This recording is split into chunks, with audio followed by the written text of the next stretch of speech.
Christyn here from Kid Powerment with Nelson, our brand new puppy who's having a hard time being on his own after getting used to having all of the humans around. I think there's a lot of that going on right now with our kids probably getting used to having all of us around. So one of the things that I wanted to talk to you all about and be able to provide some support on is how do we handle the challenging moments with our kids right now, especially our little ones, our preschoolers. So I brought in some of my favorite experts, Miss Dr. Paula Gopin and Suzi, who is, these women have been mentors to me for about, I don't know, the last 12 years.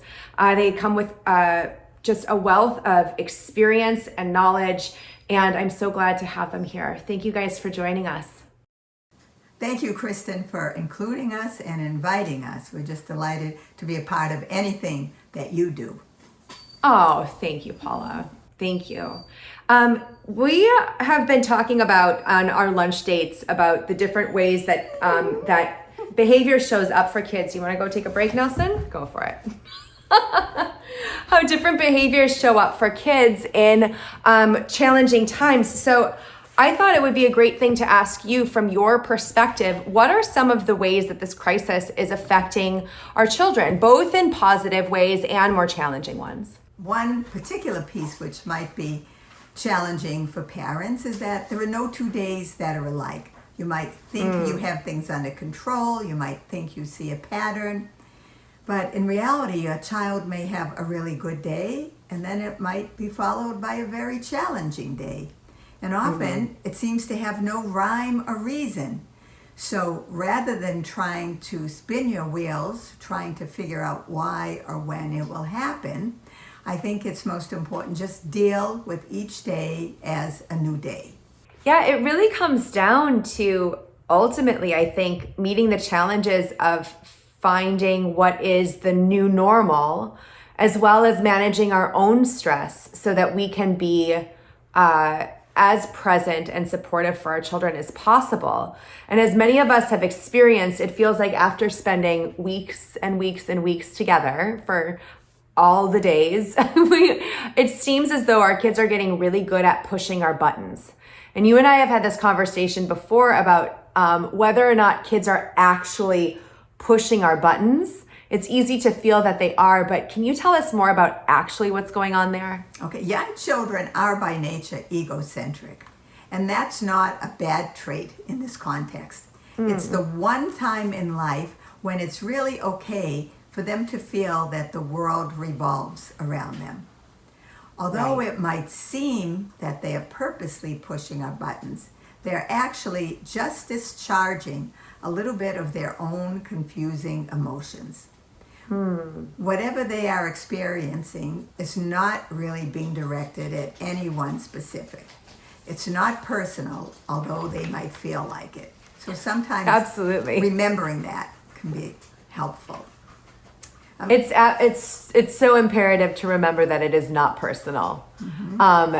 And almost impossible to do so in the moment. So that is a space that as adults, we get to practice looking at what that feels like, noticing when that rises up, and doing our best to proceed with clarity instead of just responding to the emotions that come. Yes. So even very young children learn how to read cues from us as the adults, from our words, from our behavior, nonverbal cues. They learn what is effective and what gets them what they want and what can make people angry. So to their credit, they are learning how to get what they think they need at the moment. Right.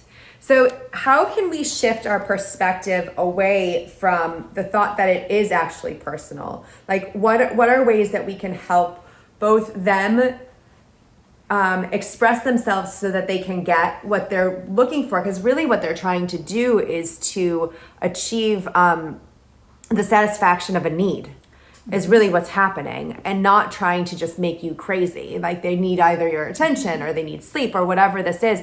But how can we actually help them be able to get what they need and what they want without doing the things that actually push our buttons? So really our job is to help them understand what they are trying to express. It might not Right. necessarily be what they are saying in words. So our job is really to become a detective of communication there. And an important key to childhood was a phrase that I found very useful by Chaim Ganot, and it's all feelings are accepted, actions are limited. So I love that. It works for so many occasions. Yes. So for us too. right. A technique of active communication is to help children feel that they are heard. If they feel understood, they may not need to resort to acting out. Right. Even as adults, don't we sometimes feel like we want to kick and scream, we want to go into a closet, we want to swear, we want to stamp our feet, we want to throw things? Yes. And yet we're the adults. So one basic tool is to acknowledge and to label feelings. Name that emotion. Validate the feelings. And also realize you don't need to fix the problem. The parent's role in positive communication is to listen carefully without interrupting and then summarize the feeling. And of course, the next part, I'll leave this for Suzi, is to talk about how can we find some other substitutions. Yeah, for sure. Suzi, what do you want to share with us? So, like us, our kids are adjusting to this new normal of staying home and being socially distant. And their whole daily routine has been uprooted. They now go to Zoom school. They can't have play dates. They may start having cabin fever. They may be afraid if they hear information about the virus and what's going on with that. And as Paula mentioned, all their daily routines have been changed. So how can we begin to understand what kids are thinking and feeling, and how can we help them? And especially when we're dealing with our own thoughts and emotions at this time. So maybe this will help you sort of frame it. I think it was the child psychologist David Elkind who said, children are our cognitive aliens and our emotional countrymen. So let me give you some examples of what that means. So cognitive alien, the human brain doesn't really finish developing until the mid-20s. We used to think at the end of adolescence, but really pretty into adulthood. And I once saw a documentary. It was about teenagers, but I think it's something that we can apply to children of all ages. They did For sure. And what's happening during the teenage years of brain development and what's happening in those late toddler years too can mirror one another in a lot of ways. Yeah. So what they did was they took adults and they took teenagers and they scanned their brains while they were talking to them, asking them questions, and just, during the course of this test. They said the exact same things to the teenagers and to the adults. What they saw was quite startling. Different parts of the brain, one part of the brain lit up while the teenager was talking and being spoken to. With the same exact content, a different part of the brain was lighting up for the adult. Oh, that's fascinating. It was really fascinating. So what that showed was, when you think that your child is totally not getting what you're saying, part of it may be some willfulness, but part of it may be that they are processing it on a whole different level, in a whole different way, and they're not understanding it. So how do we help them? How do we help them understand what we're saying in those moments? That's a really good question. I think you have to be, it's related to what Paula was saying. You have to be a good observer, you have to be a good listener, and you have to try to have them help you understand how they're interpreting it, so that you can then meet them at their level. And you can say it in a way that they understand. Why are we washing our hands so much? So what would you say to a young child? Well, this virus it's the doctors have told us that one of the ways that we can stay healthy is to wash our hands when we come into the house. And so that we don't bring the germs inside, because those germs don't like soap and water. Now, that may not be the way you would explain it to a teenager, but you are explaining it in a very concrete way to someone who is a very concrete learner, a young child. Exactly. So that's what it means that children are cognitive aliens, but there are emotional countrymen. So what does that mean? We all know what it feels like to feel happy. We all know what it feels like to feel sad.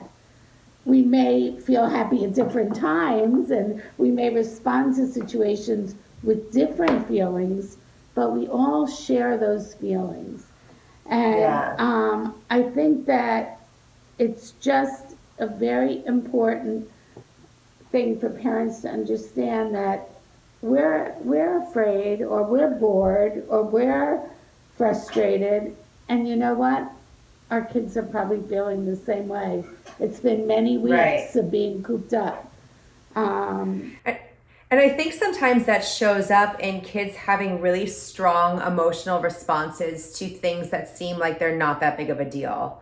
It could be as simple as like losing a game, or not being able to have what they wanted for lunch, or just sometimes when their energy gets so excited, they've got these great big feelings. And I think one of the mistakes that we as adults sometimes make is to say, oh, it's not that big of a deal, and brush it off, instead of acknowledging that feeling is just as full as your frustration about not being able to do whatever it was that you were planning on doing, or that you ran out of whatever it was that you needed, right? So, and their frustration is just as valid as your frustration. And the difference in their cognitive processing is why the things that they get frustrated about feel very different than ours. Is that what you're saying? Yes, I think, things that feel very important when you're 3 and 4, or when you're 7 and 8, and when you're 38 are obviously different. But we all know what it feels like to be disappointed that we can't do something that was very important. So if for a 3 and 4-year-old, it may be having a birthday party. And for us, it might be having our own wedding.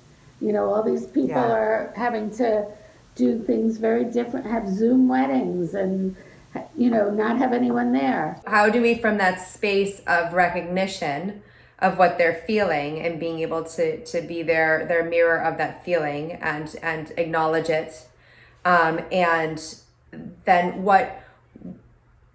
that gives us more clarity about what the next steps are, and will help us understand that they're not just trying to make you crazy by jumping off the furniture or running around the house or whatever it is, that they're really asking you for something. They're expressing a need. And when you act as a detective, and you pay attention to what their actions are actually saying to you, instead of doing to you, instead of how it's making you feel, but what they're telling you, I think that's a great way to be able to proceed on these days that can be a little bit more challenging. Because like Paula said, some days are awesome.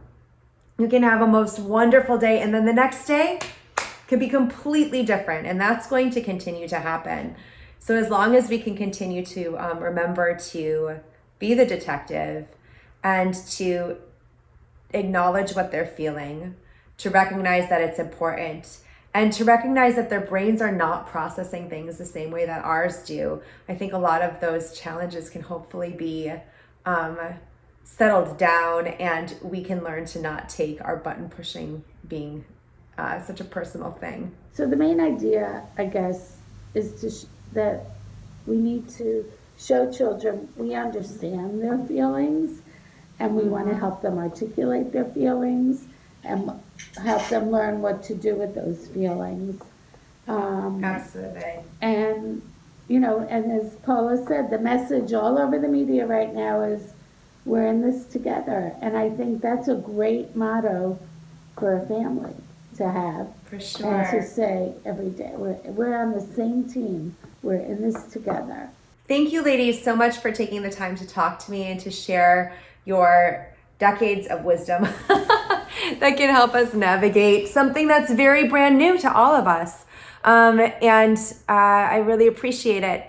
If you have any questions, you can feel free to email me at Christyn@kidpowerment.com. I can pass along questions or ideas on to Suzi and Paula, and we will share with you information about how you can learn more from them as well. So thank you, everybody, for joining us. Thank you, Suzi. Thank you, Paula. Thank you. Thanks, Christyn. We'll see you again Have a good soon. day. Bye, Christyn. Be Thank you. well. Be well.